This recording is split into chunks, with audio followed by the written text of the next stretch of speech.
ఆంధ్రప్రదేశ్‌లో TDP party అభ్యర్థిగా junior NTR Telugu Desam పార్టీలోకి వస్తున్నట్టుగా తెలుస్తోంది. కాబట్టి ప్రస్తుతం ఈ విషయాలు సోషల్ మీడియాలో సైతం ఎంతో వైరల్ అవుతోంది. యంగ్ టైగర్ ఎన్టీఆర్ తెలుగుదేశం పార్టీలోకి రావడమే కాకుండా సంచలనమైన విజయాన్ని సాధించాలని ఎదురుచూస్తున్నట్టుగా తెలుస్తోంది.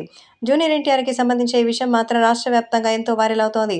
తెలుగుదేశం పార్టీలో ఎలాగైనా మంచి విజయాన్ని సాధించి అద్భుతమైనటువంటి హిస్టరీని రిపీట్ చేయాలని ఎదురుచూస్తున్నారు. యంగ్ టైగర్ ఎన్టీఆర్ అందుకే ఇప్పుడు టీడీపీ పార్టీలో ఒక అభ్యర్థిగా వస్తున్నట్టుగా సమాచారం. కాబట్టి ఏది ఏమైనా రాబోయే రోజుల్లో అభిమానులు సైతం ఈ విషయం తెలుసుకొని యంగ్ టైగర్ ఎన్టీఆర్ కోసం వస్తున్నట్టుగా అయితే తెలుస్తోంది.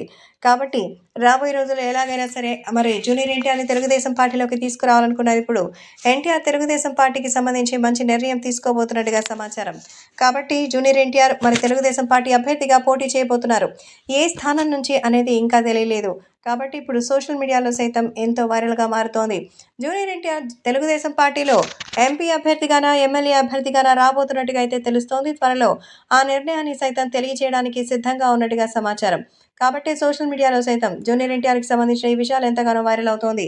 సో త్వరలోనే తారక్ తెలుగుదేశం పార్టీకి సంబంధించిన విషయాల్లో కీలకమైన నిర్ణయాలు తీసుకోవాలని అందరూ కూడా ఆశాజనకం వ్యక్తం చేస్తున్నారు. ఎన్టీఆర్ ఎలాగైనా సరే తెలుగుదేశం పార్టీలోకి చేరి భారీ విజయం సాధించాలని, ఎన్టీఆర్ ఒక చీఫ్ మినిస్టర్‌గా చూడాలని అభిమానులు కోరుకుంటున్నారు. మరి అభిమానుల కోరిక త్వరలోనే నిజమవుతుందని తెలుస్తోంది. ఇప్పటికే ఎంతోమంది యాస్ట్రాలజర్లు ఎన్టీఆర్ జాతకం చూసి సీఎం అయ్యే జాతకం ఎన్టీఆర్‌దని చెప్తున్నారు.